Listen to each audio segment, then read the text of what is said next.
اسلام زندہ باد، اسلام زندہ باد، اسلام زندہ باد۔ گئی تھی اردن میں 1991 میں، تو ہم اسرائیل کے بارڈر پر چلے۔ انہوں نے بتایا کہ یہ ہم سے آمد رفت بات چیت ہوتی رہتی ہے، چونکہ کچھ عرب ادھر رہتے ہیں، کچھ عرب ادھر رہتے ہیں، رشتہ داریاں ہیں۔ تو کہا یہ یہودی ہم سے پوچھتے ہیں تمہاری فجر میں نمازی کتنے ہوتے ہیں اور تمہارے جمعے میں نمازی کتنے ہوتے ہیں۔ ہم نے پوچھا یہ تحقیق کیوں کرتے ہو؟ ان کا ہماری کتابوں میں یہ ہے کہ جب فجر کی نماز کے نمازی اور جمعے کی نماز کے نمازیوں کی تعداد برابر ہو جائے گی تو یہودی دنیا سے مٹ جائیں گے۔ اب یہاں فجر میں 1.5 صف ہوتی ہے اور جمعے میں باہر بھی صفیں بنی پڑی۔ چلو میں کہتا ہوں مان لیا 1/3 طبقہ باہر سے آیا ہے، یہ 2/3 تو یہیں سے اٹھ کے آیا ہے، یہ کیوں نہیں ہر نماز میں آتا؟ میرے بھائیوں اپنے حال پہ رحم کریں، اللہ کے واسطے میری پکار کو سنیں۔ میں آپ کو کوئی فلسفہ نہیں سمجھا رہا، میرا روزانہ ہر جمعہ جب آتا ہوں میں یہی مضمون بیان کرتا ہوں۔ میں روزانہ آپ کو نیا بیان سنا سکتا ہوں۔ 360 دن ہیں، میں اللہ کے فضل سے آپ کو روزانہ نیا 360 دن میں آپ کو 360 نئے بیان سنا سکتا ہوں۔ یہ میں یہاں بیان کرنے نہیں بیٹھتا، اپنا دکھڑا میں روتا ہوں کہ پوری گلستان کالونی جہنم کی طرف جائے اور میں ان کا پڑوسی ہوں اور میں انہیں جہنم میں جاتا دیکھوں اور میری ہائے نہ نکلے تو میں ڈوب کے مر جاؤں۔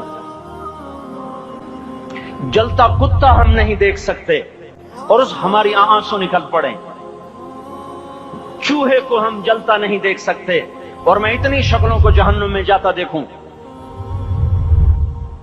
جس نے فجر آج نہیں پڑھی اس نے پر جہنم کو واجب کر لیا، جو اب آئندہ اثر نہیں پڑے گا اس پر جہنم واجب ہو گئی۔ میں کیا مضمون بیان کروں، کیا فلسفے بیان کروں؟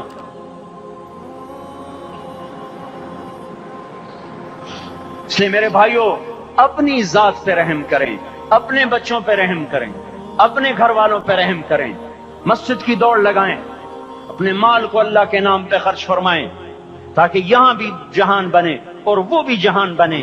کیا زندگی ہے، چلتے چلتے سانس نکل جاتا ہے پھر یوں مٹ جاتے ہیں جیسے دنیا میں کبھی آئے نہ تھے۔ پوتے پوچھتے ہیں ابا دادا کی قبر کہاں ہے؟ ابا کہتے ہیں بیٹا یہیں کہیں مل گئی، پتہ نہیں کہاں ہے۔ آج تو اگلی نسل دادے کی قبر نہیں دیکھ سکتی۔ ہم اس دنیا کی خاطر اللہ کے باغی ہو جائیں۔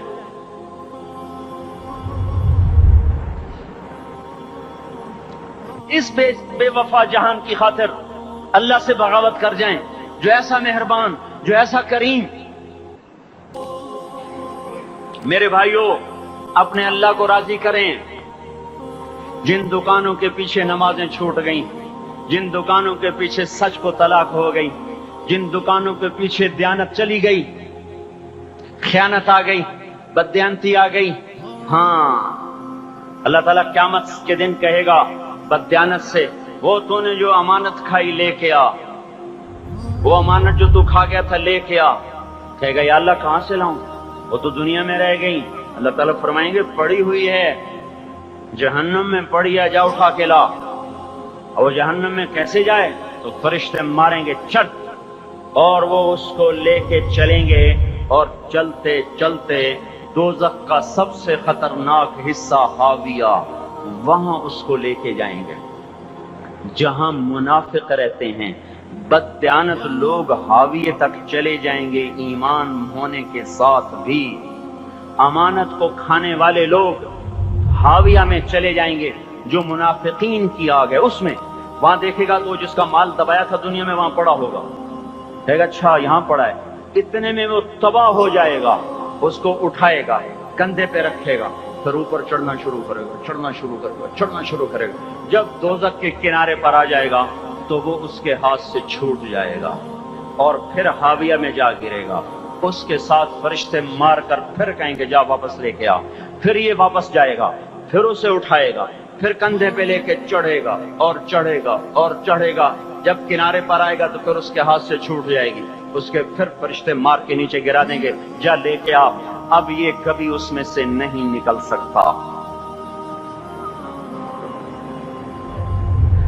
اس کمانے سے توبہ کریں، یہ کمانا جہنم میں لے جائے گا۔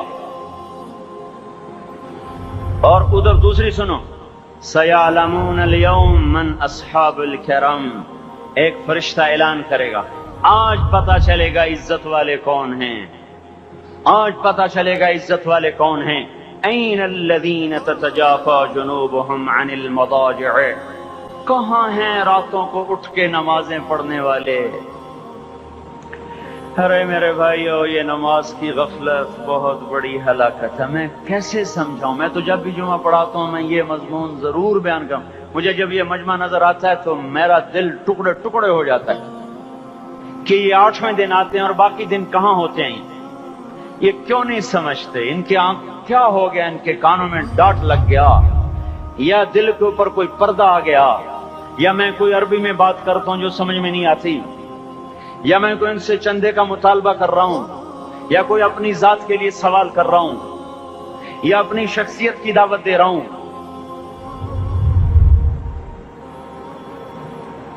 آج نماز عزت دلائے گی، سب سے پہلا اعلان ہوگا، کہاں آج پتہ چلے گا عزت والے کون ہیں، کہاں ہیں راتوں کو اٹھ کے نماز پڑھنے والے اور اللہ کے نام پہ خرچ کرنے والے۔ صرف نماز نہیں، زکوٰۃ بھی دینی پڑے گی۔ پیسہ ہے زکوٰۃ نہیں دے رہے، پیسہ ہے اللہ کے نام پہ خرچ نہیں کر رہے۔ بھائیو، اللہ کے نام پہ خرچ کرنا سیکھیں، اللہ کے واسطے اپنے آپ کو سادگی پہ لائیں اور اللہ کے نام پہ لٹانا سیکھیں۔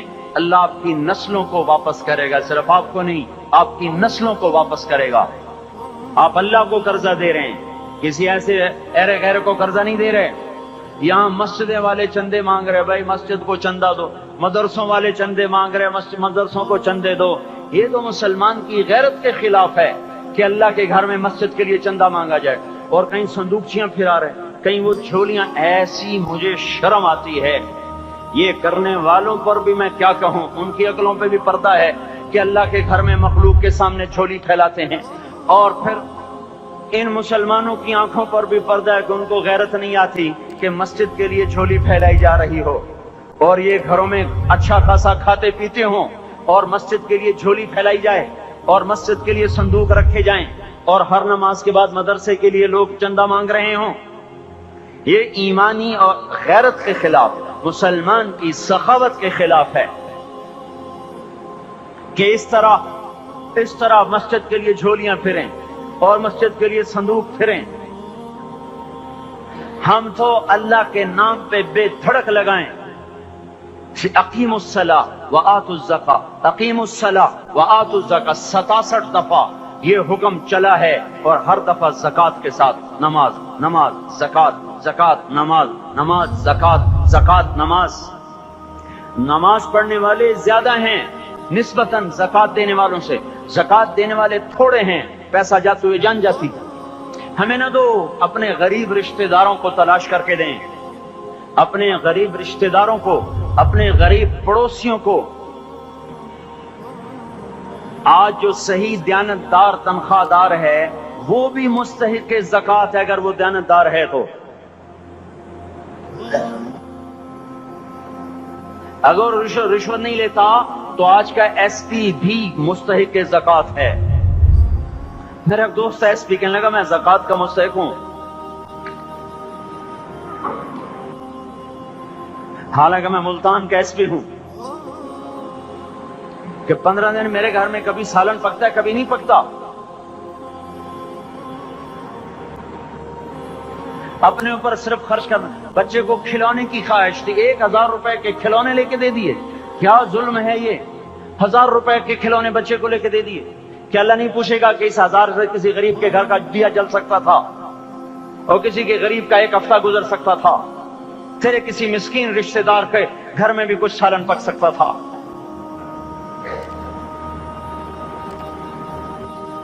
رزق دیا تو اس کا ہوش نہیں کہ اس کا حق ادا کریں، جان دی تو اس کا ہوش نہیں کہ اس کا حق ادا کریں۔ سجدہ جان کا حق ہے، اور زکوٰۃ اور صدقات یہ مال کا حق ہے۔ میں کب اپنے لیے مانگ رہا ہوں؟ میں کہہ رہا ہوں اللہ اپنے غریب رشتہ داروں کو دیں، ان کو تلاش کریں اللہ کے واسطے۔ اپنی بیویوں سے پوچھو سونے کی زکات دی ہے؟ دے، ورنہ تو خود پکڑی جائے گی، تیرا زیور تیرے لیے گنجا سانپ بن کے تیری زبان کو ڈسے گا۔ ان کا میں نے تو بچیوں کے لیے سنبھال کے رکھا ہے، اس کی زکات دو پھر ٹھیک ہے، ورنہ اسم کو توڑ کے اس کی زکات دو، نہیں تو یہ مال پکڑوا دے گا قیامت کے دن۔ نماز نہیں چھڑا سکتی اگر زکات نہیں دی، اور زکات نہیں چھڑا سکتی اگر نماز نہیں پڑھی۔ مسجد بنا دی 50 لاکھ میں، اگر خود نمازی نہیں تو یہ مسجد بنانا اسے جہنم سے نہیں بچا سکتا۔ میرے بھائیوں، اپنی جان کا بھی صحیح استعمال کریں اور اپنے مال کا بھی صحیح استعمال کریں۔ ہم ایسے اندھے نہیں ہیں کہ جو بچے نے چاہا لا کے دے دیا، جو بیگم نے مانگا اٹھا کے دے دیا۔ نہیں نہیں، ہم پہلے دیکھیں گے اپنے اوپر۔ حضرت عثمان رضی اللہ عنہ کے پاس ایک سائل ہے، حضور سے مانگنے آیا، آپ نے کہا عثمان کے پاس چلے جاؤ۔ عثمان سے مانگنے گئے تو آگے بیوی پہ لڑ رہے۔ کس بات پہ؟ یوں کہہ رہے وہ باہر چھوٹے چھوٹے گھر ہوتے تھے تو باہر آواز آ رہی، بیوی کو کہہ رہے اللہ کے بندے رات تو نے چراغ میں بتی موٹی ڈال دی، وہ بتی ڈالتے تھے نا اس کی روئی کی، تو تیل زیادہ جل گیا۔ تو یہ کہنے لگے یہ کس کنجوس کے پاس بھیج دیا؟ جو بیوی پہ لڑ رہا ہو کہ تو نے بتی موٹی ڈالی ہے تو یہ مجھے کیا دے، تو یہ دمڑی بھی نہیں دے گا۔ جب ان کو باہر بلایا اور خیرات مانگی کہ وہاں سے آیا ہوں، تو انہوں نے اندر کا ایک تھیلی اٹھائی، نہ پوچھا کہ کتنے چاہیے، نہ پوچھا کہ کون، 3000 درہم اٹھا کے دے دیے۔ وہ حیران ہو کے کہنے لگا یار ایک بات تو بتاؤ۔ کہا کیا؟ کہا یہ مجھے تو نے اتنے دے دیے کہ میری اگلی نسل کو بھی کافی ہیں، اور خود بیوی پہ تو لڑ رہا تھا کہ بتی موٹی کیوں کر دی؟ کہنے لگے وہ اپنی ذات پہ خرچ تھا، وہ پھونک پھونک کے کرنا ہے، یہ اللہ کو دے رہا ہوں جتنا مرضی دے دوں، یہ تجھے تھوڑا دے، اللہ کو دے رہا ہوں۔ تو اپنی جان کو بھی لگائیں اللہ پر اور اپنے مال کو بھی لگائیں اللہ پر۔ اور میرے بھائیوں اپنی کمائیوں کو حلال پہ لائیں اور بیویوں کو سمجھا دیں کہ ہم تمہاری خاطر دوزخ میں نہیں جا سکتے۔ یہ ہم اس پر توبہ کریں، اس پر توبہ کریں، اور یہ آبادی ہر وقت ہونی چاہیے مسجد کی۔ چلو کوئی جو جہاں سے بھی آیا ہے مسجد کے عادی بنو میرے بھائیوں۔